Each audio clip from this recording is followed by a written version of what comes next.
3-5, parallel lines and triangles. So I have a line here and a point not on the line. So what I want to do is for you to be thinking about how many parallel lines can I draw through that one point that is going to be parallel to the other line.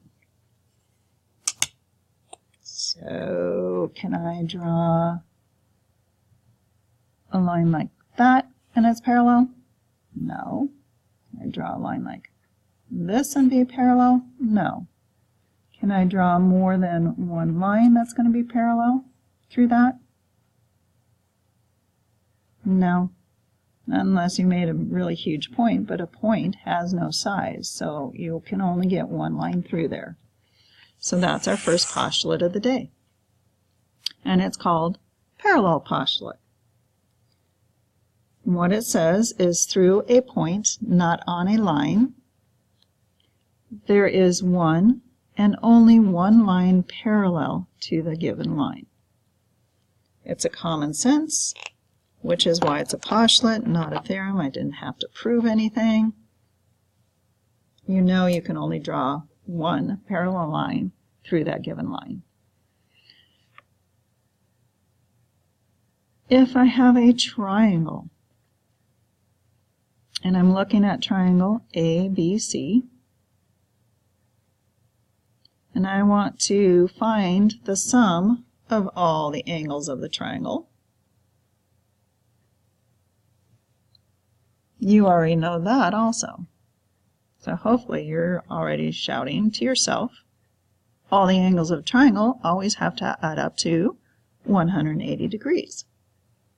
Well, this one we actually can prove and have to prove. So it is called the triangle angle sum theorem.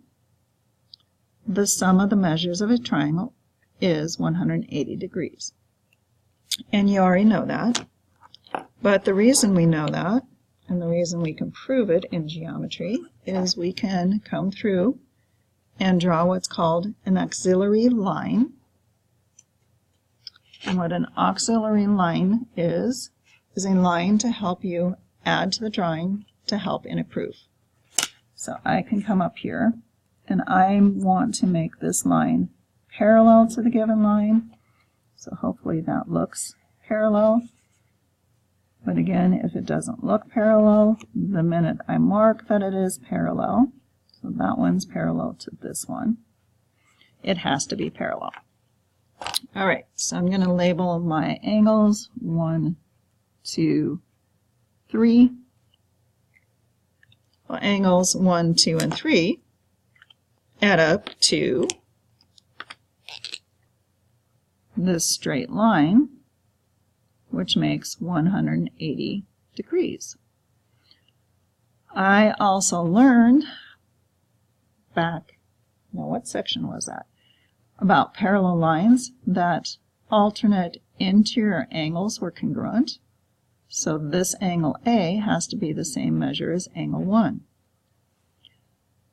Angle 3 and angle C are alternate interior angles. They're inside the two parallel lines. They're on alternate sides of this transversal BC. So they also are congruent. So that means in the triangle, we have the same angles that add up to the straight line. So the angles of a triangle add up to 180 degrees. So we just went through, proved that the triangle angle sum theorem is correct.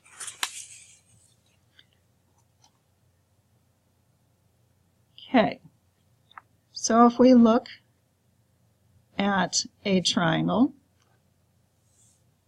and we extend a side of it,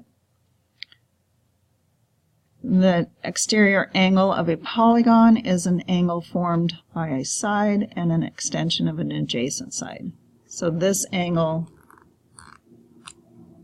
out here, number 1, is an exterior angle. So in these theorems we're going to be talking about this exterior angle. So I've got two different examples here to learn more about them. So if all my angles of a triangle are congruent, that would mean 180 divided by 3. So each one is 60 degrees.